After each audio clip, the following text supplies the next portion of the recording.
Max Verstappen claims title number 3.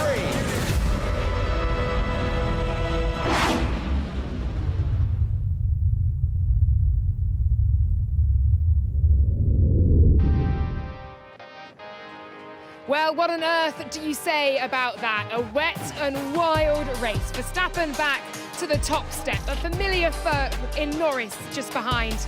And a Mercedes of George Russell on the podium. But that does not tell even half the story. Welcome to your post-race show. Welcome down here to the paddock, and it's a very, very busy paddock at that as well. Unbelievably busy behind us, actually, as Toto Wolff is just there, and some trying to get some reaction from him alongside me to give me all their reaction to what has been an extraordinary Canadian Grand Prix. Ruth Buscombe and Jack Doohan, we welcome the Alpine Reserve driver along as well. Jack, what on earth did you make of that? I don't know, I'm struggling to even think back at when the start was. It was a long time ago now. We definitely pushed the limits of that time limit. But yeah, what a crazy race. I feel like for sure George would be happy, first podium of the year after pole yesterday. But I do think that their dry pace, especially as the race was going on there, they did have that little edge, I think, over the rest of the field. So weather didn't really pay in their favor. But still, again, Max and Red Bull fighting through another win when, it didn't look like it was looking too great of a weekend for them. But yeah, everything was up in the air at points. Lando, great first stint on the intermediates. I think the management was just on another level when they all boxed 11-second gap. So the safety car worked for him in Miami. It didn't here, so roles were reversed. I think he will accept that one, but a little bit of a shame. Max Verstappen always seems to find a way to win, doesn't he? That's part, I guess, of being a three-time world champion. And champions adjust, Ruth. That's been your motto for this weekend. And my goodness me, did they today? That was a hard-fought one, wasn't it? Considering as it dried, they couldn't ride the curbs. But Max got it done. What was your view from the commentary box? Because that was a wild one. Yeah, absolutely phenomenal. It had it all, didn't it? In terms of conditions, race leaders, everybody and anybody could have won that race, it felt like at some points. And yeah, as you say, it was so interesting seeing how not just the conditions were changing, we had a crossover in terms of the tyres, we also had a crossover in terms of the pace, with one of the teams being much faster than the other. So the Red Bull was obviously pretty nifty when it was wet, and then as soon as it was inters, the McLaren came through, and then, as you say, when it got to full dry, it looked like it was the Mercedes, and it really came down to using those curbs. Max Verstappen's 60th career win. It's a number. It's a number, isn't it? It's a big number. It's a really impressive number. He got it done today. Lando Norris just behind him. George Russell then P3. It could have been a Lewis Hamilton podium, though, as well. Was that the podium you expected coming in?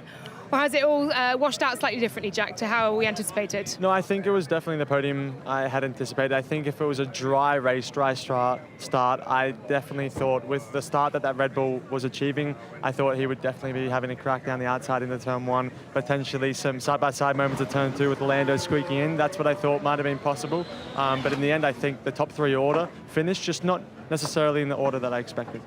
No, and my goodness me, that doesn't even tell half the story of what happened and how it went down. And as you say, the safety car as well, the multiple safety cars, we've seen the DNFs that we've had through that race as well. I'm going to start now with Ferrari because it was a double DNF for Ferrari, obviously off the back of what was an unbelievable Monaco for them, with a Charles Leclerc win on home soil that he's dreamt of since he was a little boy, and then a Carlos Sainz P3 podium. Sport, the highs to the crushing lows. It's crazy, we were only just discussing it yesterday. We were P15, only a couple of tenths away from the car that was on pole position and won in Monaco. But then a Mercedes that was in such close reach in Monaco was on pole position. And the change that a week and a half can make is just insane. They went from Fred Vasseur, Charles Leclerc being on top of the world, all eyes on Ferrari, to being both out in Q2, and a shocking day for the team. I'm sure they'll bounce back, for sure, coming back into Barcelona, a familiar place for everyone. But yeah, really went sideways very quickly. Yeah, Charles Leclerc with engine trouble, and then of course that gamble onto the slicks as the rain began to come down. Carlos Sainz with contact with Albon through the latter stages of the race, both cars ultimately DNFing. Let's hear though from Charles Leclerc on how he saw that race. Hey Charles, it kind of just felt like everything that could go wrong did go wrong today. Just sum up your emotions after that race. Honestly, there's not much more to say apart from the engine issue cost us everything. Then at one point we tried to go on the slicks when we knew it was going to be more chances that it wouldn't work, but we had to test something because anyway with the engine issues we had, we will have been out the points anyway. And that was it really. After that it was just extremely tricky to do all the engine changes that the team was asking me. At the same time I was still losing a second and a half per straight, so we've got to look into the engine issue because that's going to be tricky for the rest of the season. How much of a concern is not just only that engine issue but just the general pace of the car this weekend? I think we shouldn't overreact with the pace of the car. I mean, you've got good weekends, you've got bad weekends. Yesterday we missed Q3 by 300s. We were definitely not feeling good with the car, and we've got to work on that and try to understand what went wrong. And today I wouldn't say the pace was bad. I mean, if you look the first stint with a second and a half slower engine, I think we weren't that bad in corners and we were strong. Just the engine was so big, the issue, that we couldn't do anything. So as much as we didn't overreact after Monaco, we shouldn't overreact after this one, but this one hurts. It's big points for the team with the 2 cars DNF'd that we are going to lose against our competitors. And engine-wise, it's something that we need to look at. Thank you. They need to look at the engine, certainly. They came into this weekend with Charles Leclerc just 31 points behind Max Verstappen, Ferrari 24 behind Red Bull. It looked like it was beginning to be a title challenge. They've had to take a step back, though, here, Ruth. And obviously that gamble to put them on the hards. Worth it, considering where they were sitting at that point, or given the forecast? I guess we don't know how heavy the rain's going to be when it does fall, and it came that little too heavily, didn't it? Yeah, I mean, you never know exactly what the trade-offs are going on in a team. And, you know, as Charles said on the radio, they didn't have anything to lose. And they are right that it was the ultimate pace with that engine issue, that they weren't really going to achieve anything today. But, you know, yeah, it wouldn't have been my choice. Let's put it that way. I think I prefer the Inter tyre. And Jack, you know, it's very easy for us to sit back and watch them slithering around the track on Inters and gambling onto the slicks and trying to stick onto that dry line and then getting the overtake done off the line. Can you put into words how difficult that is as a driver? How much concentration this race would have taken? Yeah, it's crazy. They went through almost 4 seasons, 4 different track conditions and many more. And as well, it's always a gamble coming onto that slick tyre. For sure, there's a right time to do it. There's the crossover, you have the strategists, your engineers coming, okay, it's looking like it's going to be that time, but then it's taking that decision to be the first one to actually go to that slick tyre, to take that gamble. And then it's difficult because you have tyre warm-up, you have one tight line that you can stay on with that slick tyre. Anything over that, and we see the likes of what happened to Checo and many more of getting into that wet patch. So it's super, super difficult. Cutthroat conditions. You almost prefer it to be just all wet or all dry, because when it's drying out and you're on slick tyres, you have to push from the moment you're out of the pit with still a wet pit lane. It's extremely difficult. It's extremely difficult for drivers in the cockpit. For us watching, though, my goodness me, didn't it provide some drama? The crossover just makes it so, so exciting to watch and marvel at what these drivers are capable of. Let's take it back to the start. And it was a relatively clean start for all. I think just a bit of a contact between Sergio Perez and Gasly, ultimately a bit of front wing damage for Sergio Perez, which he carried for most of the race before, of course, he was also a DNF as well. Most on Inters, and then Haas starting on the full wets. What a charge from Kevin Magnussen and Nico Hülkenberg. But Kevin Magnussen at one point up to P5 in that race, Ruth, but gambling on those wets.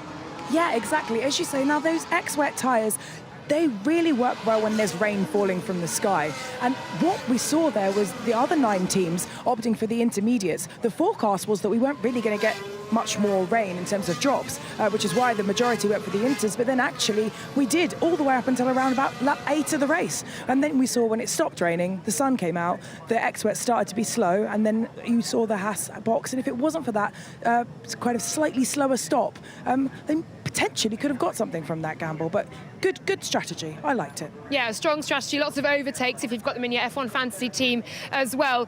We then, of course, saw the first safety car come out. Before that, actually, we saw Lando Norris on those intermediate tyres. Once McLaren had got them in the right window, Jack, and he'd switched them on, they came to life for that McLaren.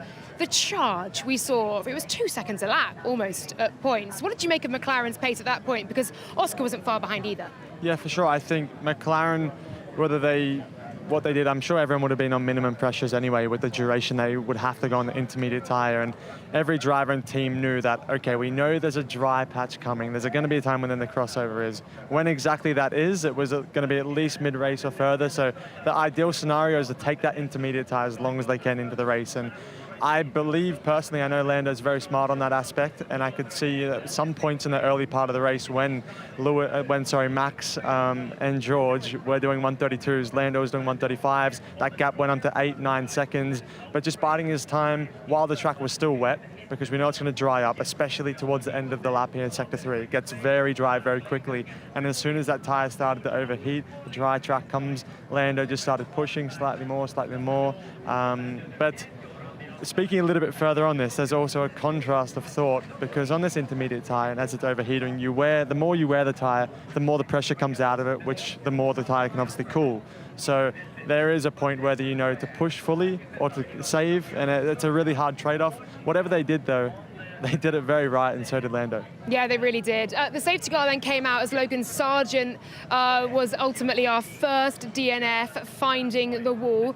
Ruth, the timing of that safety car. In Miami, it fell right into Lando Norris's lap over Max Verstappen. Here, as GP, Max Verstappen's race engineer said, that was for Miami. What goes around comes around were his words. Lando Norris just at the pit entry as that safety car came out, and ultimately it meant he could not pit when the two behind him did. How costly was that for Lando Norris? Well, it certainly looked that way, didn't it? You know, where the timing of that safety car is so critical, because it meant that when he actually had to do that extra one lap, he caught the safety car, which is exactly what happened the other way round in Miami, which ultimately cost Max the win. So yeah, it's an odd one, that, because we haven't had this happen for a long, long time. Now it's happened twice in the space of 4 weekends. But yeah, no, it did completely change the dynamic of the race. He did want to pit the next lap. He came in, and then we saw him side by side on the pit exit. That was it. The race lead had gone. The race lead had gone. You felt the way that the tyres had come alive for Lando Norris previously on the Inters, the pace he demonstrated, perhaps he could get it done on track, Jack. But I guess at that point, Max Verstappen equally had a good car beneath him. The tyres were switched on too. Exactly, and everyone adapts. They saw what the McLaren did. They saw how it behaved, and everyone's so switched on, and that would have been an immediate adaptation. They knew as well that second stint on the intermediate tyre was not going to be anywhere near as long as that first stint. I think looking back for McLaren, they will be probably tossing up whether or not to have actually pitted. You know, they missed that first window. The used Inter that was, 24, 25 laps old for the likes of Esteban Ocon, I think Yuki Tsunoda, Valtteri Bottas, who stayed out. They were all lapping, if not equal pace, if not faster, than the people who boxed for that new intermediate tyre. Yes, it's a new intermediate, but the track was very dry, so more tread, which means more slippery, slower down the straights. So it was a call, obviously, that they had to make. They were in the lead of the race. It's a very difficult one, but in hindsight's always a great thing. But potentially that could have been the call that could have made them in the fight for the win. Yeah, so that was it during that second safety car, not bringing him in. Were you shouting then, Ruth, from the commentary box, thinking, when should we bring him in? Well, yes, exactly, because we saw your teammate Ocon do a kind of a Turkey 2021 almost. So they were kind of going as long as they could. They didn't opt to pit, and the three cars that did stay out through that intermediate phase. Was it risky? Yes. Did it pay off for them? I think it did, because they were able to kind of, as you say, nurse that intermediate tyre. And these Inters are funny old things, really, because unlike our normal slick tyres that you put them on and generally they get worse and then you take them off, an Inter kind of lasts depending on the conditions. And if it's wet enough, just like you say, and if you look after it, it can go full race distance. Now, actually, the sun came out and we had that glorious crossover onto the slick tyres, but theoretically, they could have gone the whole race distance on that one set of tyres, which lovely Ocon has already done once before back in Turkey 2021. Yeah, well, just as you've brought up Ocon, great result for Alpine exactly. today. A real response from Esteban Ocon as well, off the back of Monaco, off the back of a week in which he is no longer in that seat for 2025 with Alpine. He's responded in exactly the right way, hasn't he? And double points as well, with Gasly backing him up. Exactly, our first double points of the year, so it's astonishing. Great result. We had a car starting in the back of the grid, a car starting in P15, so to end up with two cars on the points, it's these tricky races, the difficult circumstances that we have to take our chances on and take the most out of. If you were looking previously yesterday, you think that this is the race that we're going to get double points, you would definitely say no, but we conquered the conditions. Great job by all engineers, the strategists and both drivers to ensure that we got those crucial points, which can be very, very valuable at the end of the year. I think we may have a driver about to arrive. I can see a flash of papaya and I can see Mr. Oscar Piastri. Oscar, hello. What a wild, wild race. Sum that up from where you were sitting. You summed it up well. Wild. Yeah, pretty... It felt like there was a lot of moments in that race where he could really be a hero. In the end, it didn't really work out that way for anyone, but yeah, tough race to get right with the weather coming in, obviously, and tricky race. That moment for you as well, alongside George Russell. Talk us through that one from where you saw it. Yeah, obviously a very difficult chicane to go too wide through, and you know, I felt like I was still alongside clearly, so we'll see what the stewards say. Got to go see him again this weekend.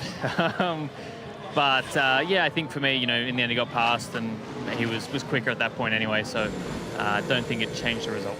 In terms of the strategy, is there anything else that you feel McLaren as a whole, but certainly from your side of the garage as well, could have done differently, you wanted them to do differently as more rain begins to fall? I think we made a lot of good decisions in the race. I don't think there's really much I would have changed there. A couple of little, let's say, execution points we could have done a little bit better, and certainly for myself could have done better. But I think we made good decisions. I think we pitted for slicks at a good time.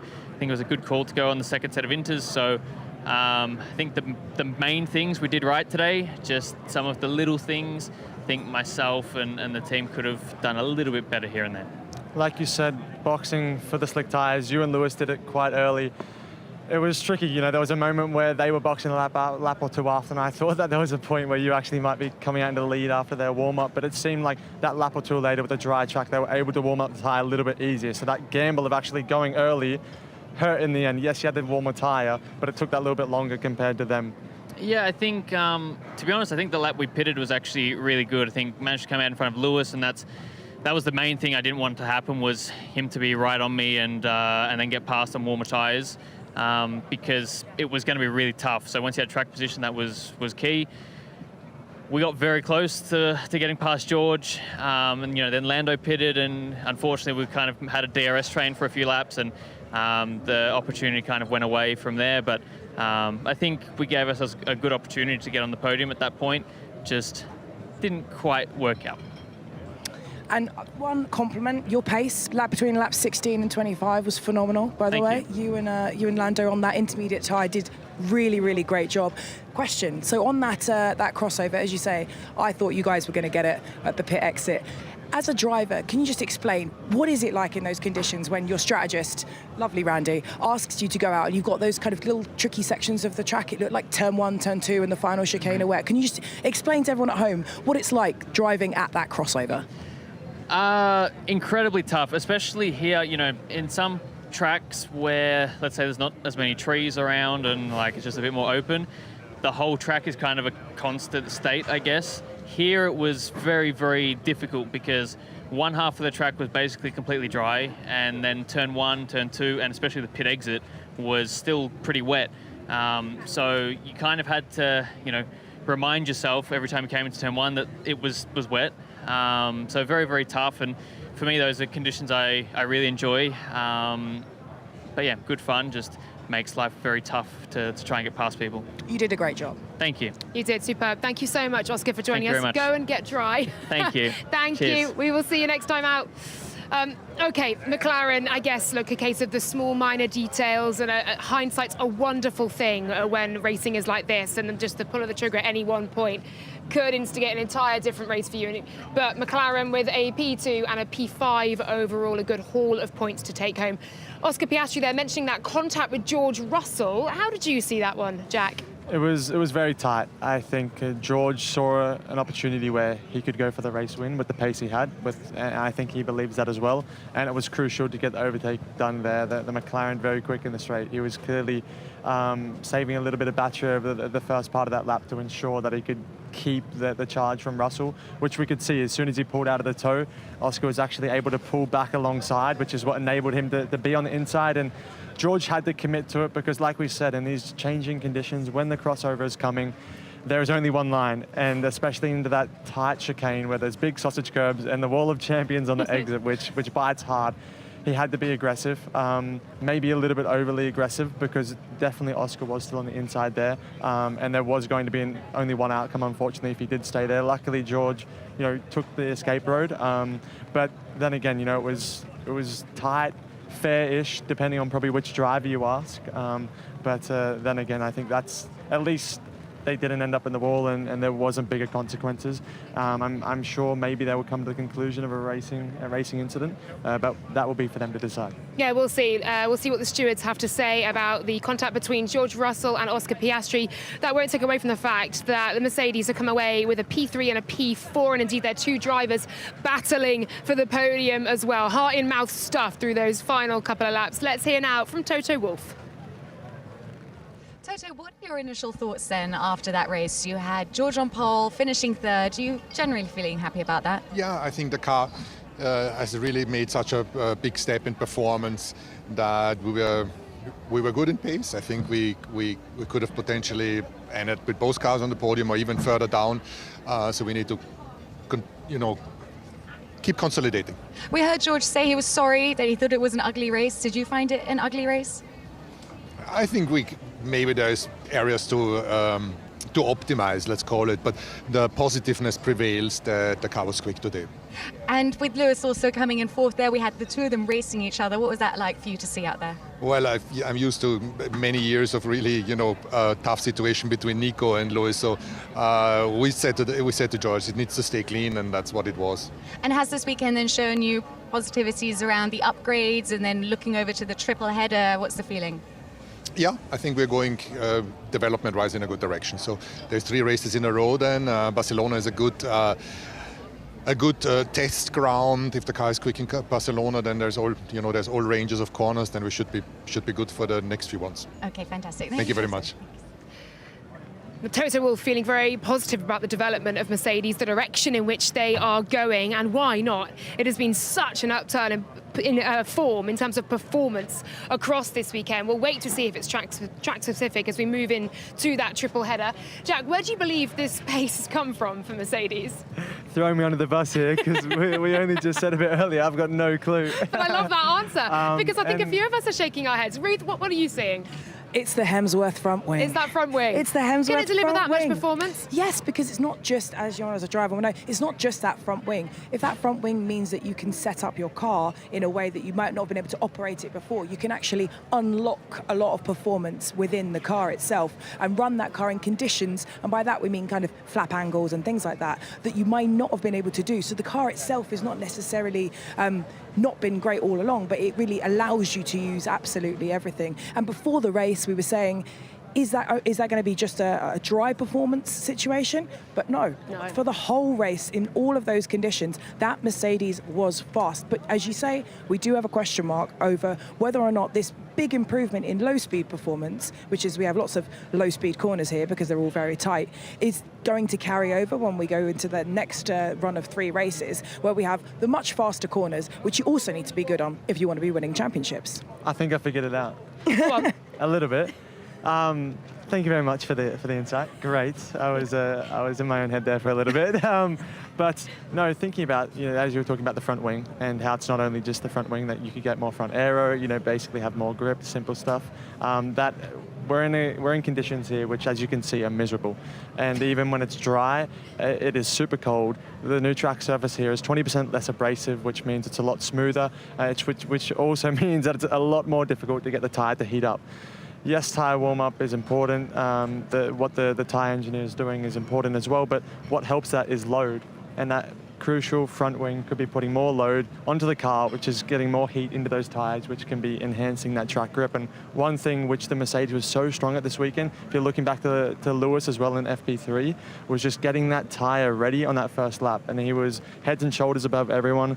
I could see they were definitely doing something different between 2 cars then, because George was setting his quickest lap on the soft on lap 9, Lewis on lap 1.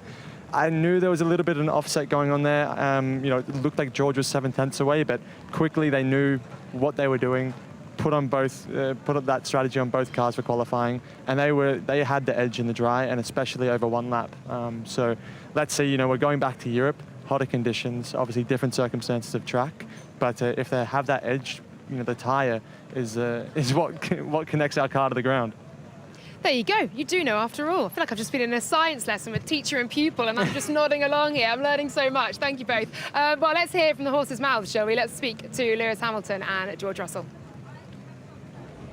Hey, Lewis, I know you didn't quite get that podium right at the end, but you had some good racing out there. It looked like you enjoyed yourself, at least from the outside. Yeah, it wasn't really the case in the car. It wasn't a positive race for me. It felt like one of my worst drives that I've had. Bits of good speed at some points, but ultimately really poor weekend for myself. Obviously qualifying, put myself back there, and then I was stuck behind Fernando for a long time, as you would expect, and after that lost a lot of ground and lost another bunch of ground and went off, and just, but anyways, the positive is the car is progressing, is moving forward. So I think if I qualified the way I should have, I would have been competing for the win, and so that's why it's quite frustrating. Hey, George, naturally good to see you back on the podium, but I could see the frustration that you had after that race, and you were particularly tough on yourself. Just talk me through how you're feeling right now. Yeah, mixed emotions, because I felt I made one too many mistakes out there. Maybe been a bit hard on myself, because looking back, you know, everybody made mistakes at some point in the race. And each have different consequences. I think, you know, the pace was so strong at the end, but ultimately it was a mistake before that put me in P3, which allowed me to take the new tyre. So, you know, you can argue maybe without the mistake, I'd have been in P2 on the hard tyre, and who knows what the pace would have been. So, you know, in the end, so many positives to take away from this race. And we knew from this morning with these conditions, you know, everything's going to be about timing, keeping it on the track at the right time. And the thing I'm most proud about is the speed. You know, we had so much pace then. And I'm so excited now for the rest of the season. How good did it feel to be firing up the sharp end again, like consistently today? And does it feel like you're maybe on the right path of doing this a little bit more often? Hopefully. Absolutely. I mean, for us, this is why we go racing. You know, in that fight, 3 teams. You know, when it was, you know, myself, Max, Lando, that was fun, and it reminded me of, you know, the karting days. And as I said, this is what we live for, and it's been a while since we've been in this position. All of us, you know, Lando, Charles, myself. So let's hope there's more of that to come. Thank you. That's what we live for, says George Russell. I'll tell you what, this has been an exhilarating afternoon. Absolutely stunning stuff. And the man to call it joins us now, Alex Jakes, from going viral in Monaco with that call for Charles Leclerc over the line to now, this afternoon, wet, wild, crazy. How did you keep on top of it all? With extreme difficulty, but had a lot of fun. I mean, my word, that was so busy, wasn't it? That was really, really intense, and everything we love about Formula One, but pass and repass and pass again, and wet and dry and brilliant. Super overall. Similar to Monaco, wasn't it? Look, although as the rain's coming down more heavily, we will huddle together. Although we have had Max Verstappen winning once again, his 60th. I think 50 wins have come in the last 75 races, which is just unbelievable domination. He did not have any part of this race his own way. He did not have even a sniff of a comfort zone. He had to fight the entire time, and Red Bull had to get every single call right, which they did. I know we were saying the season's open. Yes, we're seeing Max Verstappen win. But at one point, we didn't have a clue who was going to win this race, and that was midway through, Alex. Yeah, and that's the wonderful thing about it. There should be no easy wins in Formula One, and that's where we've got to at this stage of the season. Will it be different when we go to certain types of circuit later in the year? Yeah, I think it will look a little bit like we had at the start of the year. But I tell you what, how good is that? They're being made to sweat for it. It's a Grand Prix for a reason, and you've got to work so hard to win it. Yeah, and Max Verstappen really did. It was a phenomenal performance from him, but by every driver out there in such difficult conditions. And I will caveat my next point with that. Yes, it's incredibly difficult, and we can say all we like standing here in the comfort being under an umbrella and not out there going at 200 k an hour around a track when it's wet. But George Russell, we do see him make mistakes under crucial moments. We've seen that in Singapore. We saw that earlier this year as well. What did you make of some of the moments that he had out there, and the fact that he himself fronted up at the end of that race and said, sorry guys, that was a messy one from me? Well, I mean, I think firstly, the fact that you have a driver that recognises when they make mistakes. We all make mistakes. If you meet a strategist that says they haven't made any mistakes, it's either their first race or they're lying. And I think rather than focusing on necessarily George's mistake, we've got to remember just how good Max Verstappen is and just how phenomenal the driving that we're seeing in this era of Formula One is, that we get to watch people like Max Verstappen and Lewis Hamilton fighting it out for championships. And really the way that he was able to extract the performance from a car that couldn't use the curbs, that restart at the end, and I think it is a case of, there's good drives, there's great drives, and everyone can always go back and say they did things better or worse. Yeah, every driver out there showing their class, that's for sure. Jack, it's also an indication, I guess, of the pressure that each of these teams, Red Bull, Mercedes and McLaren today, but Ferrari in previous weeks, are putting on each other, that these mistakes are happening. They're not happening in a vacuum, they are happening because drivers are pushing themselves to the limits. Exactly, and it was something as well that potentially you could think that George saw slipping away, something that they done, and they took so much steps forward. They worked so hard for, a pole position and a race that they had a car that was so quick in the dry. And, at this point, everyone's at 100%, 102%, and he's trying to go further, trying to get more out of it, and it's normal. Where, not only is this a difficult circuit, low grip, curbs essential, it was also limited to one racing line due to the weather conditions. So, I also feel he's being hypercritical because, they were mistakes, but very small and big consequences. He may back up for it though, first podium. So yes, he'll be reflecting on the losses, but then again, they got a long season ahead of them. If they can keep this performance up, they'll be in good form and strong form for the rest of the year. And a podium he secured as well by overtaking his teammate, the 7-time world champion, and having to deviate off the racing line to do so. Aston Martin, P6 and P7. P7 for home hero Lance Stroll as well. That's a much better performance, isn't it, Alex? Do you feel that this is track-specific, condition-specific? Is it an indication that the upgrades they've been testing throughout Imola and Monaco are beginning to work for them? Where do you see it? I think they worked well as a team with the time that they had on track. They're still slipped back compared to last year. So compared to last year, a step back. Compared to the last few races, they needed a double point score. They got a double point score. I think they got the maximum that the car would allow today. They didn't fancy going for any bold strategic decisions, and I think the last few races influenced that. This is a very specific type of circuit, so I think we'll wait until they go to Barcelona before we pass judgment on the upgrades. Yeah, I think we'll see a lot more through Barcelona, through Austria, through Silverstone. Great to see Fernando Alonso and Lewis Hamilton wheel to wheel. Again, a few battles there, Ruth, as well. Yeah, it's like old times, wasn't Going it? back in time, yeah. Yeah, no, I mean, I have to say, I agree. I think that, both that car and those drivers are great in those wet conditions, What are we laughing at? You're just being... Sorry, I'm having a bit of a battle with Jack to try and make sure that you're Is coming there up some kind of crossover? I'm going from X-Wets to Inters, guys. Yeah, you are very much in the middle of that. So there we go. Now it's an X-Wet. I should be a Haas and change my shoes. So yeah, I think if you look at Fernando in the wet and you look at Lance as well in the wet, credit where credit's due. Both of those drivers did drive very, very well today.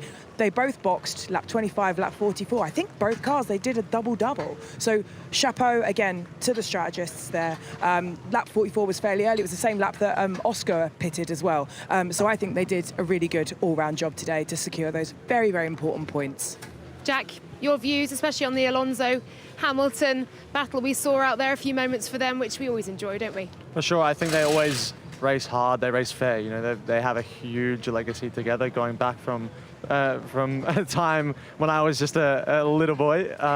But no, I think there's major respect there, which is really good. They race clean, hard, fair.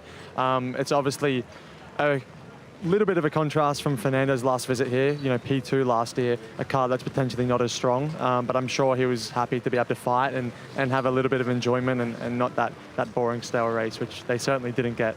We did not have a boring or stale race. It was absolutely phenomenal this afternoon. I loved every single minute. And as we said to you just a few moments ago as well, I think Alpine must have too. Double points for them today. And for Esteban Ocon, what a response to recent events from P20 to the points. Let's hear from him. Hey Esteban, back in the points, and one of the more hard-fought points, I imagine. Just talk me through the race and how happy you are to be back in the top 10. Yeah, not the happiest, to be honest. Obviously, we started last and got into the points with both cars, which is amazing for the team, but you know, I did my part of the job. You know, being a team player, being the nice guy, but too nice I am. But yeah, I had to let Pierre go at the end, which I've done. You know, I've always followed the instructions that I've been given, but for no reason really, because you know we were not going to catch Daniel. That was the reason for the call, and obviously I'm losing a point there. You know, being too nice is not the right attitude to have in Formula One, but I show that I'm a team player, and that's what matters.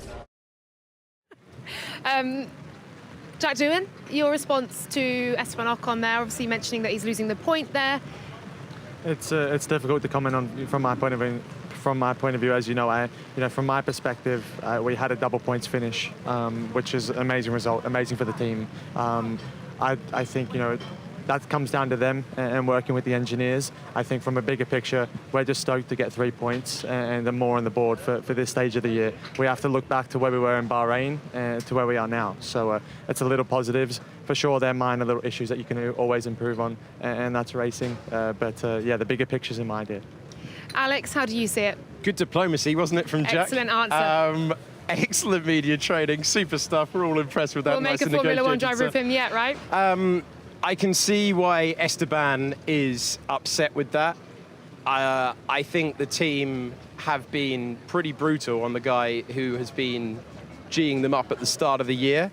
But when one driver is leaving, and we expect one driver to stay in Pierre Gasly, the team are always going to prioritise the driver that they think is going to be in the car for the next year. So that's just the way that Formula One goes. It is a brutal business. And Esteban Ocon's on the wrong end of that at this moment in time, but they were furious after Monaco. So good response, both cars in the points, all they could do. Diplomatic answers all round. We're going to move on to VCARB, then Daniel Ricciardo also in the points, and Yuki Tsunoda was running in them as well until he wasn't, and he was tapped towards the back. Ruth, how did you see VCARB's day? Well, yeah, it was kind of the day that almost was this amazing Daniel Ricciardo story, and then it almost kind of like slightly slipped back, didn't he? But he did get those points, very, very important for him. And then Yuki, he managed to go a really, really long way on that into tyre. We were kind of wondering if at one point he was ever going to stop, didn't we? It was like 44 laps. So I think they tried. I think they did a good job to get some points. And we have to remember just how tough it is for any of we call them the top 5 teams. Don't really have a midfield anymore, do we? But for the kind of the 5 slower teams, or the midfield, whatever you want to call them, every single point, as you know, is so crucial and will be so crucial in the championship positions, because it's not just a winner and a loser in Formula One. The difference between every single championship position is millions of pounds. It's jobs, it's a fancier lunch, it's a better hotel, it's an upgrade, it's a Hemsworth front wing, and all of this makes such an important difference to the teams and to the families of the people at home. Yeah, that's one of the stories that I really, really enjoy following through the season, actually. It's not just the battle for P1, P2, P3, but actually the battle for P7 and how much that means to every guy and girl down this paddock, how much they are fighting for those minor points. And Jack, obviously now that Alpine are in a position in the season where they've started the way they have, they're now moving through, there is progression, you are picking up points. There must be a buoyant atmosphere in the team, and I know fighting for 1 point in P10 isn't what Alpine would want, but it has to be a step forward. For sure, it's baby steps. We're still very early days in this season, and from where we started to have this amount of points, I think we have to be grateful. For sure, we didn't have the pace this weekend, so we have to be again very grateful for these points, and we did an excellent job executing in these difficult circumstances. But the underlying issues and the difficulties we have are still there, and that's no secret. But we're in the right direction. season. We're all working tirelessly, very hard to make sure we get to where we want to be. But you know, it's a bonus, a little pat on the back, and it's nice to be rewarded for these things sometimes. Yeah, for sure. And obviously teams will pick up points when some of the big teams fail to score, and the likes of Ferrari with a double DNF, Sergio Perez a DNF, and a double DNF for Williams as well. Super painful days for both of those teams, and extremely mixed fortunes for Red Bull. Tsunoda obviously P14, but Sauber P13 and P15. I don't really know what to say about Sauber. I'm not sure the direction they're going, and I can't see where these upgrades are helping or hindering the team at the moment. It was a pit lane start for them today, so yes, they moved up, but I don't know, Alex. Turnover of staff, huge upheaval before they become Audi, but this is a season to forget and then some. And their form, potentially, could cost them Carlos Sainz in the driver market. So they've got to turn a page fairly quickly, and until they do, they're basically just treading water, aren't they? Until some of the bigger changes that Andreas Seidl was making are going to take force. Ruth, your thoughts on Sauber? I know that's a tricky one for you to comment on. I think it's my turn to go full doing and say that, you know, get my media training to kick in. Yeah, well, I mean, the main thing is that Valtteri's hair did look great on the grid. Yeah, he had the mullet man was there, ready and raring to go. You know, with that pit lane start, they'll have got some more data on a different wing. But yeah, I mean, it keeps going, doesn't it, to try and get some points with that team. But they'll have another crack at it in Barcelona. But speaking of Carlos Sainz and the fact that Sauber's current form may well cost them his future signature, we did see potential two future teammates in Carlos Sainz and Alex Albon, with a moment super unlucky for both of them, more so for Alex Albon, who didn't do anything wrong. He was simply a passenger and he almost avoided it. Jack, how did you see this one in the dying stages of the race? Yeah, it's so unfortunate for Alex. A difficult circumstance for Carlos as well. I think once you're in that position, you know, holding the brakes is crucial. But then again, he's on the racing line. He's probably thinking, okay, if I release the brakes, I can roll back off it to allow the cars coming back through. But Alex was so close, you know, tries to avoid it while Carlos thinks he's doing the right thing, and it ends up both in tears. So really, really difficult to pinpoint on one action there. You know, I really can't come on an actual comment on who was at fault. You know, we know Alex wasn't for sure, but yeah, it's just an unfortunate chain of events. We'll keep one eye on that driver market and where Sainz may well end up, but James Vowles very openly saying he wants the Spaniard in the Williams outfit for 2025. Okay, we'll head back towards the podium and take a listen to P1 and P2, Max Verstappen and Lando Norris. Hey Lando, just how good was it to be fighting for the win again, even though I know ultimately you didn't quite have enough to get it today? I mean, we did. We had the speed to win. Just I got unlucky with the safety car. You know, I was leading by 15 seconds, and the safety cars screwed me over. But sometimes it's like that. And the same case, you know, the safety car helped me in Miami. It helped me win a race. Today, it helped me lose the race. I think we would have won otherwise, but it's just the way of racing. Sometimes it's on your side, sometimes it's not. So it's always a tougher one to take when it's not on your side and you lose out like today. Because I think I drove not perfectly, but I did everything I needed to do and so forth. So it's frustrating when you lose it like we did. But at the same time, the positives, good amount of points, good speed in the wet, probably not so much in the dry. It was clear that Mercedes were a chunk quicker, like they have been all weekend, but still happy to come away ahead of them and ahead of Ferrari. And yeah, frustrating to get beat by Max again, but he's done a good job. Red Bull is still clearly quick and they have a good car, so we'll keep the challenge up. It's another weekend, like you say, that you guys collectively have scored big points, and you specifically too. Does it feel like you're in a bit of a championship hunt at the minute? Yeah, I mean, we're not thinking of it at all, but you know, we're doing the best we can. Today was the best we could have achieved, I think, as a team. There's no point. It's stupid to think about anything else than just doing the best job you can on the day. We try and execute our best race. You don't do anything differently, whether you're in the championship or not. You're just trying to achieve every goal you can go out and achieve. So that doesn't change. Of course, when you just look at it briefly, it helps, and we want to move forward in the championship and so on, but it's not something we pay attention to or we change our mindset off of. I think we have the right mindset. We're working well. the team are improving, and we just need to keep pushing in that direction. Great stuff, thanks. Hey Max, all sorts of conditions out there to deal with today. It sounded like the car was not behaving itself over the curbs as well. Does that make this win even more satisfying? Yeah, I do think that it was a very good team effort today. We made the right calls. We remained calm, when it was sometimes a little bit hectic to make the right call. So yeah, very happy with that. I think at times in the race we didn't look the quickest, but yeah, we were there at the right time. So very happy with that. It's been a challenging weekend again for us, but to come out of it as a winner, of course, I take that. And after that difficult weekend in Monaco, was it quite important to be able to bounce back this weekend? I know it's a different track and all that, but just important to just get back in the middle. It's always important to do well. Of course you can have difficult weekends, but it's important to know what went wrong. We know where we are lacking and what our limitation is, but it just takes a bit of time to fix it. And again, I think it showed again this race also that it was not very good that part of the car. So we have a good amount of work that we can improve on. Well, there we go. You're 1-2 from the Canadian Grand Prix, but that does not tell even half the story, does it? What a brilliant weekend we have seen. Jack, look, it started with rain in FP1, and of course that was your hour of running for Alpine. I think it was 3 laps you got, and not too much meaningful running in that. I'd imagine that was a bit of a sore point and a bit of a source of frustration for you. What do you take from the weekend in Alpine? The weather wasn't in my favour.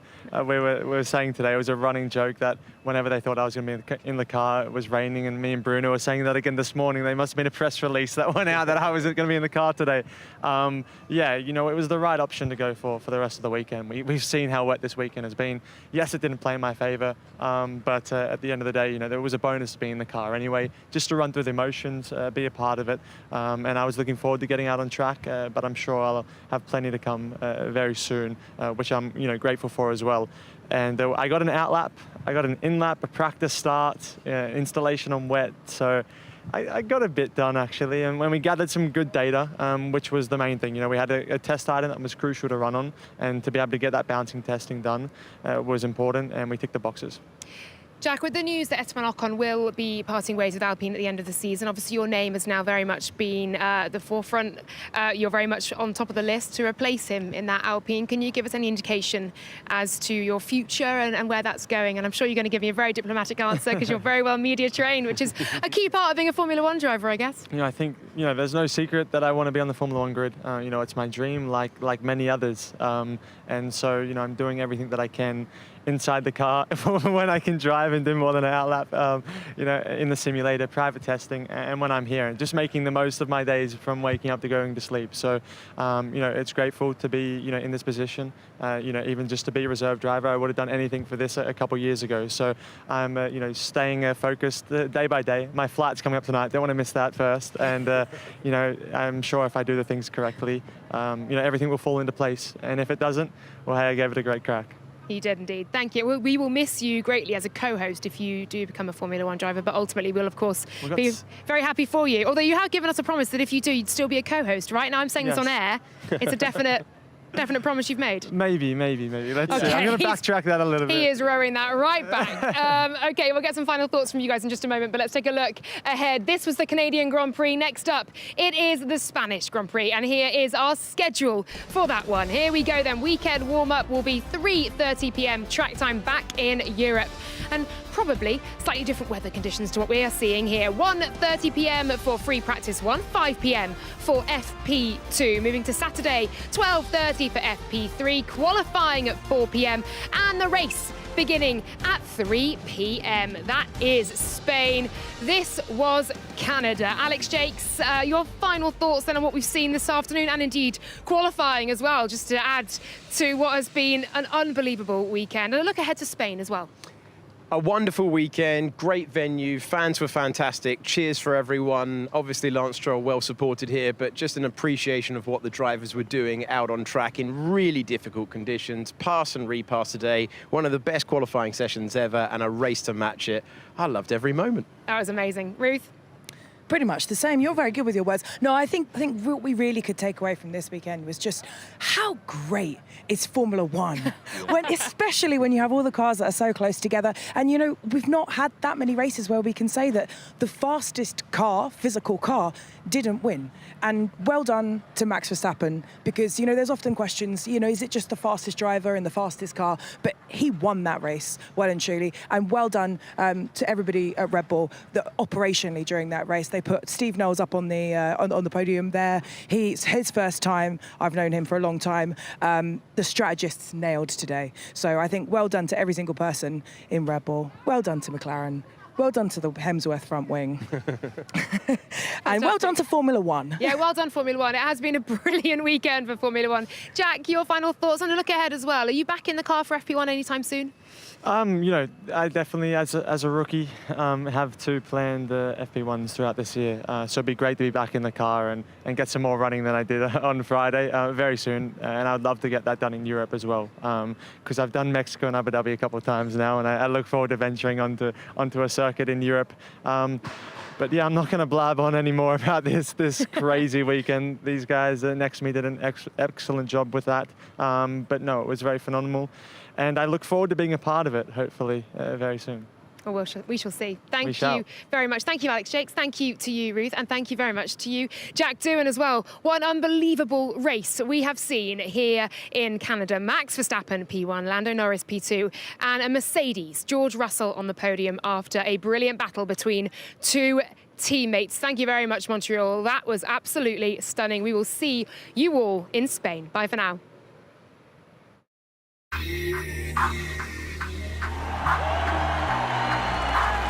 Welcome to Spain.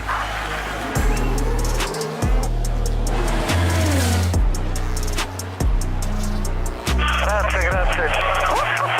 It gives me extra adrenaline.